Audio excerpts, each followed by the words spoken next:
Wondering the very best way to spend your action points in Rise of Kingdoms? If it's Barbarians, Marauders, Forts, Kingdom versus Kingdom, well, in this video, we're going to break it all down to give you the exact mathematical, quantifiable, very best way to spend your action points. So if you're looking to get more gems, speed ups, and resources, stick around, my friends, because we've got the data to help you get more value from your action points.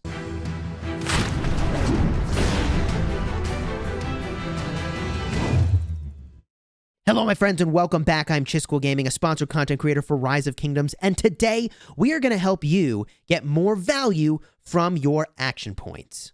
If you like Rise of Kingdoms guides that help you get value and smash your enemies, consider smashing that subscribe button for daily Rise of Kingdoms videos. This video took me 3 times as long as a video normally takes because there was so much information that needed to be processed and evaluated. So if you could do me just a huge favor and throw a like on the video for the massive amount of time that we spent on this, I would greatly appreciate it. And a huge thank you to Tripod AI and our friends in Kingdom 2 for hooking us up with just a ton of information to bring all of this crucial data and insights to you. So let's start. Let's start, my friends, with a few caveats, which is I'm going to say for the information we have here, I don't know that we hit statistical significance. I didn't check, although we have hundreds of data points.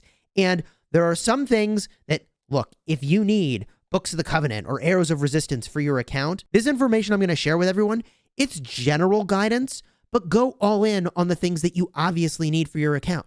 You need Books of the Covenant? Yeah, Forts are good. You need Arrows of Resistance? Yeah, the Lohar's Trial event, that's pretty good for getting Arrows of Resistance. So this doesn't override the things you should be doing for your account, but in general, like, hey, it's a random Tuesday. Like, is it barbs or barb forts? This is where we're going to really cut through and get you the best value possible. In addition, I just need to say, like, you should always be saving your action point potions for big events that give you way more rewards, and we'll help explain that. In just a moment, you'll see why that's the case. But first and foremost, let's start with a look at Barbarians versus Barbarian Forts. That question that you are faced with every day. What should you do? The barbs or the forts? And here is the short answer. I'll have some data up on the screen. Again, not necessarily statistically significant, but hundreds of data points went into these calculations. My recommendation is if you want speed ups, you want gems, it's all about the barbs. And the way that you think about forts is that, okay, forts technically are going to give you more resources than other things. But resources like, look, you can farm those on the map. You're probably already following my guide to farm over 30 million resources a day. You're already doing these things. The thing you're getting from Barbarian Forts that's absolutely freaking crucial, it's not even listed in these rewards here because it comes in the Alliance trophy. The reason the Barbarian Forts are good are these trophies right over here. Because guess what, my friends? Some number of these trophies, and I'm sure that as I try to explain this to you, the game is going to troll me super hard. In fact, that is exactly what's happening. Some number of these give you action point potions. And if you send a small enough number of players into one of these fort rallies, your whole alliance can go positive on action points. That's right, you can generate more action points than your alliance spent rallying forts. So I don't want you to think about Barbarian Forts as like, aha, resources. No. Think about Barbarian Forts as generating action point potions. They are limited for a reason. There's a small number of them on the map. Rally every single one within reach of your alliance because you're converting action points into action point potions. Not only can you then save them for big events where they're high impact, but also you're taking these action points over here in the upper left that are kind of regenerating at a normal pace, and you're taking them, converting them into potions, saving them for later, and you can go positive on AP with your alliance. Have I mentioned that that's an astonishingly big deal? So the reason to do these Barbarian Forts, even Barb Forts level 3, people, is for AP potions. Now, as you continue on your Rise of Kingdoms journey, you're going to encounter Kingdom versus Kingdom. That's where a whole bunch of kingdoms battle it out for some top-tier rewards. But before you even get into the KvK map, and yeah, there's a special map for that, you need to complete the Eve of the Crusade. There are 2 stages in the Eve of the Crusade we need to talk about. Stage 1 is Marauders. Stage 3 is Marauder Forts. And I want to start by talking about Marauder Forts because, hey, we were just talking about forts, right? Now, if Fort 4 and Fort 5, those were good things to do, then you'd better believe that Marauder Forts are also good things to do, and they are going to be literally all over the map. But the reason the Marauder Forts are good is not because, oh man, you really needed resources over speed ups and gems. No, that's not why they're good. They're good because if you weave in a bunch of farms into your alliance and you spread people out across the entire map, you now have high-level forts literally all over your kingdom. So you can get some pretty decent rewards that way. The forts themselves, the rewards are not that good. But if you can send the minimum number of people required into each rally to take down these Marauder Forts, well, guess what, my friends? Your alliance is going to go super positive on AP. Otherwise, these are rallies you don't want to overstuff with players because at one point, you did get points in Stage 3 for every single troop in the march. Not the case anymore. Now, you just get credit for taking down the fort. So you want to take down as many of the forts as possible, generate a ton of AP, but otherwise, Marauder Forts are not all that exciting. What is exciting, however, is the thing you could do instead of regular barbs in Stage 1 of Eve of the Crusade, and that is Marauders. Now, Marauders are insane because not only are they technically a sort of higher level barbarian, but you also can get a lot of rewards from the chests. I actually originally released this video, found an error in my math, took the video down to get you the updated information for the Marauders. So here is the updated information on the screen for Marauders versus Barbarians. And yeah, when you account for the fact that you're getting rewards for the Marauder and the extra chest, the amount of speed ups and gems you're getting, it's gangbuster. It's gangbuster. There's only one thing that beats the amount of gems you'll get from the combination of Marauders and the Marauder chests, and we're going to talk about that in just a second. So if you stopped here and said, okay, Chiskel, so you're saying that probably the best way I should spend my action points is on Marauders, the answer is slam dunk, yeah. Go all in, baby.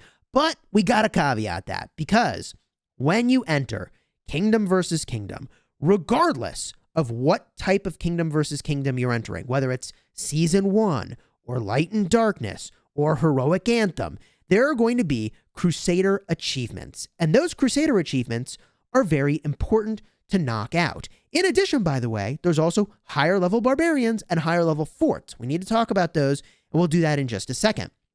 But if we look in here, you can see that as you go and you work on your individual Crusader achievements, there are some pretty sweet rewards for knocking out these honor levels. You get honor by battling Barbarians and Barbarian forts. So you're going to need to have enough action points to get to these tiers, to get these rewards. And it's going to vary by KvK, how many you'll need, and how much honor you're getting from other things that you're doing.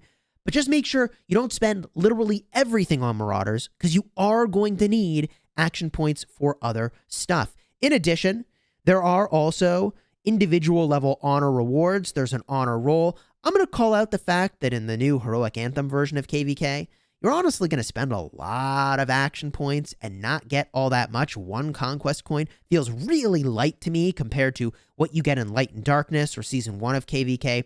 However, let's talk for a moment about the Barbarians in Season 1 and Light and Darkness versions of Kingdom versus Kingdom, because those Barbarians give you elevated rewards, and we need to get a look at that. As it turns out, the rewards you get from high-level Barbarians, I'm talking level 36 to level 40, is the highest gems per action points that you can get. And hey, one other thing I need to talk about is when I've been showing kind of Barbarians up on the screen and I talk about resources per action point, I have normalized everything here along with Tripod, and I appreciate you're doing all this.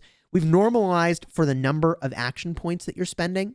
This is going to be really important for the new Heroic Anthem version of KvK. However, we've normalized for action points. So we've also normalized for the amount of resources you're getting instead of saying like, oh, what if it's gold or stone where you typically get smaller amounts of that? We've normalized it all as like tokens for food and wood. So we have sort of accounted for stone and gold. You would get less resources, but it's a more precious resource technically. That's how we solve that. So if you look at these barbs, the higher level barbs are really good, and honestly, they're not bad for speed ups. The level 39 to 40 barbarians are the second best thing you can do for speed ups in the game, second only to marauders and marauder chests. Now, of course, important to keep in mind that you can do these KvK barbarians during other events like Lohar's Trial and get even more value. So it's certainly worth trying to combine when you're doing these high-level barbs when there are other events, but that's like not something that's reliable. You can't do it all the time, and there's even diminishing returns on those events. So the more barbarians you fight in any one reset window within Rise of Kingdoms for an event like Lohar's Trial, those rewards are going to get less and less frequent as you battle more and more barbarians. That may change at some point, but the impact of those diminishing returns is super real. So the next thing we need to compare to is high-level forts in Light and Darkness KvK in Season 1, and you can get an upwards of a level 9 fort. I'll have the information up on the screen here for exactly what you're looking at. And in terms of resources, yeah, okay, the fort level 9s are pretty good. The thing that's more important is that you're getting your entire alliance some extra action points from those alliance level trophies. So if you're in the original version of KvK Season 1 or Light and Darkness, I still think you should rally down the forts every time they come around because, yeah, there's good rewards to be had there for your whole alliance. Everybody benefits. That's a good thing. Even if you are not going positive on your action points, other people are benefiting. You should do them the kindness. They will do you the kindness. But we need to look at Heroic Anthem, where the action point cost, the new version of KvK, is very different. If I were to go and rally this fort, it's not 140 action points, with, of course, the peacekeeping talents to reduce the cost. No, it's 290 action points. And these barbs, these barbs are 90 action points, not the usual 40. It's a big deal. Also, by the way, in all of the calculations we've been doing for the amount of action points that you're spending, for forts, I assume that you are spending 140 action points for a normal fort with the peacekeeping talents. But for barbarians, I actually kind of assume that you're going infinite on your barbarians, battling for a very long time, and you'll actually reduce your AP cost for those normal barbarians down to 30. And in the Heroic Anthem barbarians, I assume that that AP cost is going to drop down to about 80 when you're out for a while, battling them with many marches for a long time. So the natural question becomes, hey, should I spend my action points on these barbarians in KvK with Heroic Anthem, the new forts, which are right over here, cutting off my hand as I try to point to it, or should I be doing marauders, right? Very fair question. So here is, up on the screen, literally everything. All of the barbs across all the KvKs, marauders, forts, the whole kit and caboodle. And, you know, Lilith may change what the rewards are at some point in time, but as of the time of this recording, marauders with their special chests are the slam freaking dunk for getting ridiculous amounts of rewards. Yeah, and even the Heroic Anthem KvK barbs are not all that impressive. They give decent amounts of speed ups, hooray, but the amount of gems that they get are so low. And again, thank you to Baichara, who was hooking me up with just an unbelievable number of reports and data to include for this video today. Like I said, this video took 3 times as long as a normal video. But the thing that they point out is, hey, look forward to watching the video. Don't forget to mention that gem drops in Heroic Anthem sucks. And yeah, that sentiment is showing up here. Our sample size of like 80 plus barbs that he gave me that are level 45 and higher might be too low because we got literally less gems than the level 41 to 45 barbs. That can't be right. Or I don't know. I mean, it could be, I suppose. But the point is that gems are really, really sparse from barbs in the new version of Heroic Anthem KvK. If you want to get gems, and who doesn't want more gems, then the Marauders are really good. And guess what? You get more than 2 times as many speed ups from doing Marauders as well. And guess what? You also get more resources from Marauders. And guess what? Those Marauders are going to be easier to battle. You're going to have less healing costs too, which, by the way, is not accounted for in all my graphs that we've been flashing up onto the screen. So in the grand scheme of things, where should you be spending those action points? Marauders, baby. That's the jam, and that's not my opinion. That's just the data. May there be inaccuracies in this data? Could be. It could be there are some inaccuracies in this data, but did we spend an astonishing amount of time to bring it to you, and do we think it is remarkably accurate? I think at this point in time, it's pretty freaking accurate. So much so I literally took the video down based on the feedback that I had seen on that video, recalculated some stuff, brought it back up. So this has had literally hundreds of eyes evaluating it for accuracy. Which brings us to an interesting question, by the way. Where do you get more action points? And if you were wondering, is it worth spending gems over here for action points? Hell yeah, baby. Especially for Marauders.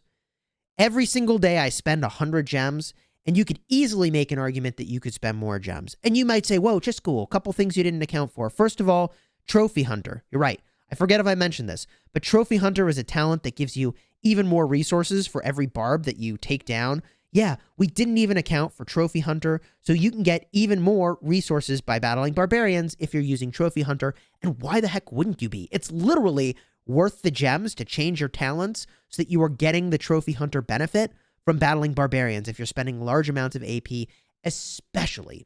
A couple other considerations, by the way, that we need to talk about is, first of all, if you do have ridiculous amounts of AP, you should consider, instead of going for Marauders, going for that top 20 placement. You are going to need a lot of action points to get a top 20 placement, but there are some extra rewards if by honor you're in the top 20 within your entire KvK continent, so that's 8+ kingdoms that you're battling against for those rewards.